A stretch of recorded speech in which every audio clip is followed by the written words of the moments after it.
offer. But this now raises many questions about where the Celtics stand on keeping Jaylen Brown and Jason Tatum together in Boston. President of Basketball Operations, Brad Stevens, addressed this late last night after the draft, and here's what he had to say. Jaylen Brown's a big part of us. Like, you know, I'm never going to predict the future, but like every indication, everything that I think about is over the past few years has been building around those guys, right? And so obviously you never know, but at the same time, I think the one thing I want to make very clear is how valued he's always been. He's been amazing. He's been an amazing teammate, great person to be around.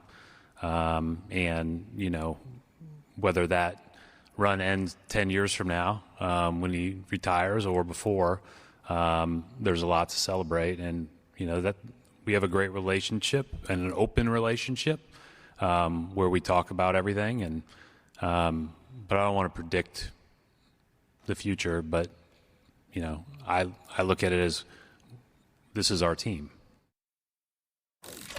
This is our team right now as it currently stands in Boston. The Morris twins are here, Markieff and Marcus. Marcus, you played with Jaylen Brown. Is Boston better off keeping or trading him at this point? To me, it's not even a tough question. We're talking about one of the guys that carried this team, that's been the longest tenured Celtic on the team. And I had the privilege to play with him and JT and watch these guys grow up, right? This is a mature young fella in this league. He's in his prime right now. I don't know if you can actually go out on the market and find a better player that plays defense and offense at the highest level, being a great two-way player. He's a leader. He's a motivator. He's the definition of a Celtic. Sometimes I think, you know, he could be a little bit wordy when he speaks about, you know, his own goals, right? And I think that it's not selfish because everyone has their own goals and everyone wants to play at this caliber. But for the Boston Celtics, the way this team is structured, playing with a guy like Jason Tatum, knowing each other, knowing what Brad Stevens just said about being transparent, being able to talk through everything, I think that's, for the league in general, it's hard to be on a team where everyone's transparent. And yes, it's Giannis. Do you trade Jaylen Brown if you had a chance to get Giannis? Do you tell him? Of course. You have to be up front with him, right? But Jaylen Brown is a really good player. They've been in the playoffs every year since he's been there. I don't see the indications of trading him. It depends on who you're getting. If you're talking about a guy like Giannis, yes, I will throw that in the hat of like being someone that you can trade him for. But having a camaraderie, being a Celtic for as long as he's been, him and Tatum have a really good relationship. It might not seem like that all the time, but I know both of those guys and they have a really good relationship. So with that being said, I think Jaylen Brown retires as a Celtic unless Jaylen Brown wants to get his own team.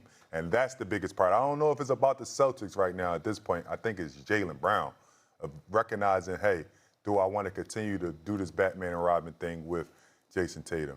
But my real question is, and I talk to Keith about this all the time, why is it they only talk about trading Jaylen Brown? I know I love Tatum, and I think he's a Celtic. Why is Jason Tatum never in conversation? You know why. So that you know why. But I'm gonna let your brother go first. So that's the reason why. We ain't gonna do that's that why here. I think why Jaylen Brown more so is kind of thinking about is like, hey, why is it always my name that's in it? Why, you know what I mean? I'm coming through each year and I'm playing my best. I'm dumbing my role down to make sure the team is successful. So then why is it always about me?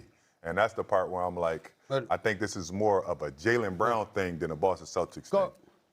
Go ahead, Markieff. I'll chime in because Marcus tries to filibuster so nobody got time to get at his ass for what he said. It ain't going to work. But go ahead, Keith. Go ahead. I'll get into it in a second. Go ahead. You know exactly how I was coming with that essay. But in the sense where I can answer this, the Jaylen Brown thing, because I answered to you yesterday about why never Jason Tatum, because Jason Tatum doesn't open his mouth. He just plays basketball at the highest level. When he's healthy, he's a top 5 player in this league.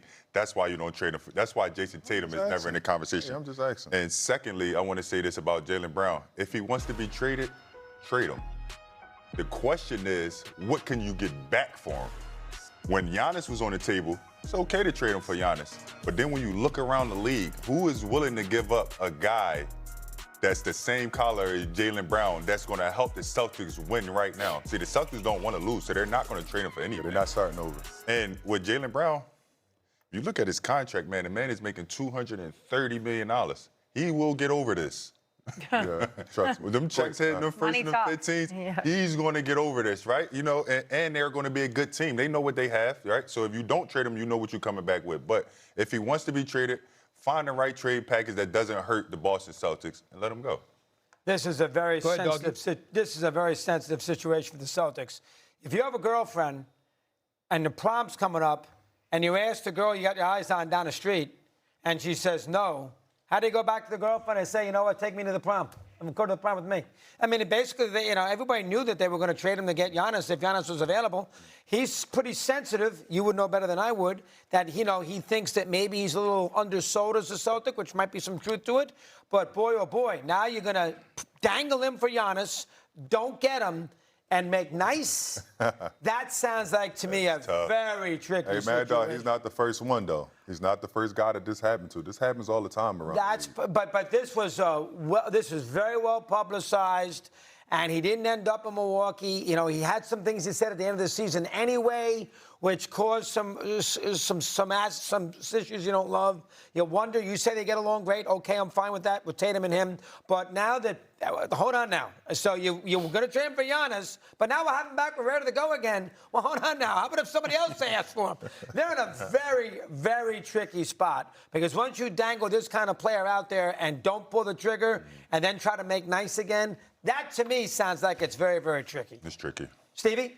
First of all, let's touch on a couple of hilarious nuggets that were thrown out there. Number one, Mad Dog Russo in his 60s giving a girlfriend analogy with the prom and all of that stuff. This brother been married for 31 years and counting. May 6, 1995, if I remember correctly. That's when he got married. Okay, but he's giving up this girlfriend analogy. I like that, doggy. Way to go. I want to see what Mrs. Mad Dog is going to say about that analogy you just threw out there. Good luck with that this evening. That's number one. Number two, to get back to Marcus with his slick ass self, bringing up Jason Tatum and stuff like that. First of all, when Jason Tatum is healthy, we all know that Brown is big time. Jason Tatum is healthy. It ain't no question who's number one. That's the reason why we ain't talking about Jason Tatum. Not just because he keeps his mouth shut, not just because he's the poster child in terms of how to conduct yourself and all of this other stuff in terms of being the face of a franchise, but he goes out on the court and he performs at an elite level. As great as Jaylen Brown is, he has never been the number one option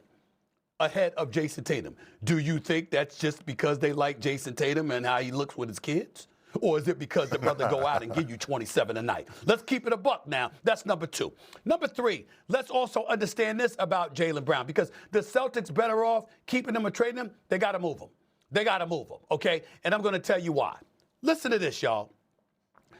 28.7 points per game this year. We all know what he did, right? Doggy, you'll appreciate this. Joined Larry Bird and John Havlicek as the only Boston Celtics in history to average at least 28, 6, and 5 in a season. One of only 3 Celtics in history. They've reached the playoffs all 10 years he's been in the NBA. He's an NBA champion. He's an NBA Finals MVP. He's an Eastern Conference Finals MVP. Since 2016, 2017, when Jaylen Brown entered the NBA, do y'all know that he has 523 victories in the regular season and the postseason?